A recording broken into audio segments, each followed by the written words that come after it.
Stories of the Infinite Yes is a collection of first-hand accounts made by participants of the Infinite Yes, or interviews with individuals who have been doing this work ongoing. I am so excited to walk back through the memoirs of the Infinite Yes here with all of you. Thank you for joining us. Good morning and welcome to Stories of the Infinite Yes. I'm Sydney and I'm here with Valerie.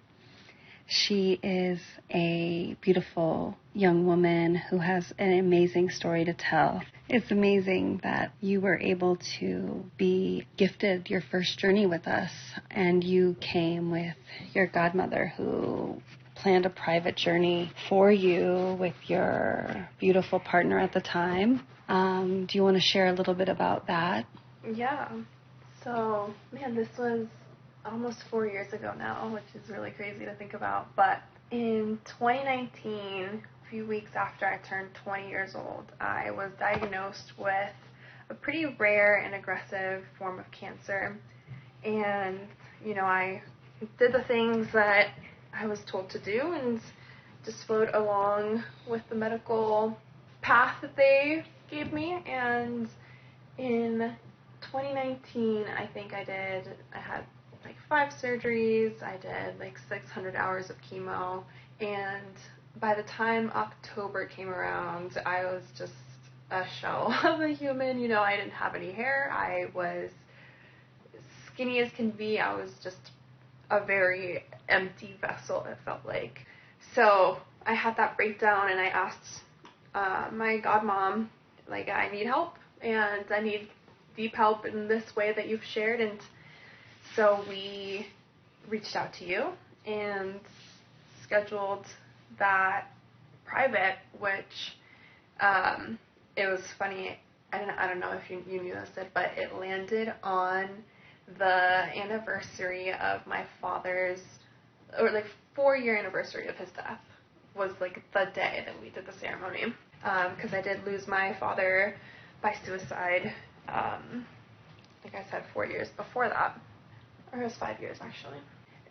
I came to Infinite Yes really afraid of what I was going to confront. Not because it was not scary, it was just something that I didn't want to look at before. And so I went in with the intention of reconnecting with my body after literally having a out-of-body experience, which is what cancer felt like to me. So, yeah, that's where everything started. Well, it's really an honor to hold this space for you sharing so deeply and vulnerably with everyone. So I just honor you for being here and being open to doing that. And yeah, thank you from everyone.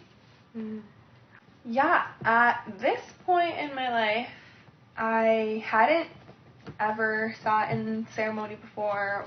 So it was a beautiful, quiet, comfortable night. We had the fire going outside and we were sitting, just being with each other, which was really beautiful. And as the medicine started to really settle in my body, just the first thing that happened was I just purged so much.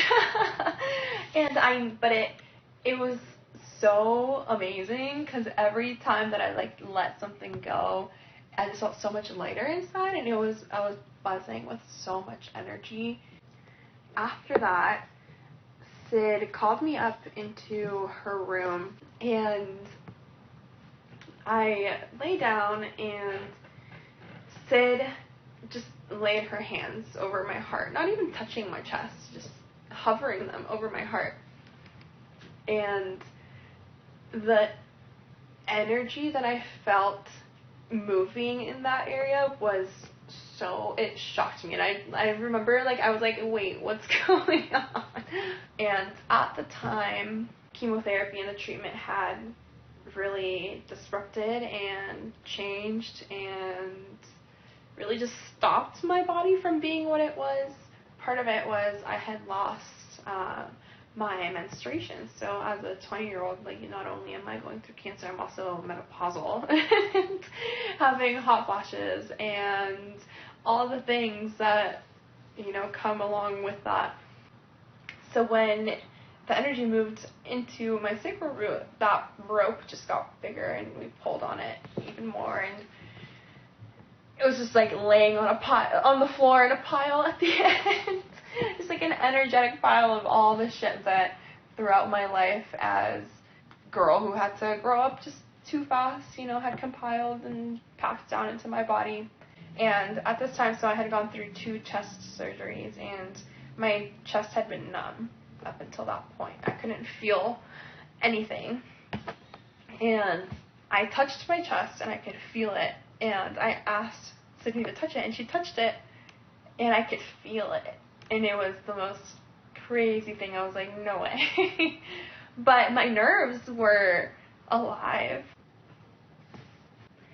And, in that moment, I knew, and everything that I had been hiding under the rug, and, my cancer showed up. It was on my left side, like over my heart, and, it just came out of me. I spoke the words of like how my heart has just been absorbing all of this shit for so long, all this pain that is not mine. My ancestors, my family, the people who I have had to take care of, how much of a sponge I was for them without ever bringing it out, even for myself, and my body had to scream out to tell me to stop. And it was, maybe getting cancer was a shitty way to learn a lesson, but it was the best lesson I ever fucking learned. Oh my gosh. Yeah. I know that the integration of such a powerful moment, and also like the powerful young woman you are right now, and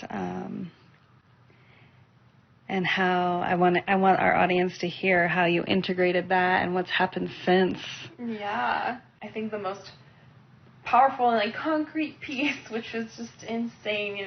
Like I said, I was menopausal, and I had done all kinds of treatments, and all kinds of doctors had told me I had to spend whatever kind of money on, hormones, what have you. And I was just maybe gonna end up being a menopausal for the rest of my life, 20-year-old woman, which is not fun. And the things that we cleared out allowed that flow to come back, so much so that 3 days after ceremony, I was sitting in my living room, and I just felt like a rush of energy through me, and I knew in that moment, I hadn't even stood up, that I had gotten my period again. And that was such, again, a strong physical, concrete manifestation of the work that we had done, and like all the unseen just presenting itself in the form of like my bright red, fresh, energy channels, moving again. I really am speechless. It's really been such a beautiful 4 years of knowing you. Your participation in the community has been amazing.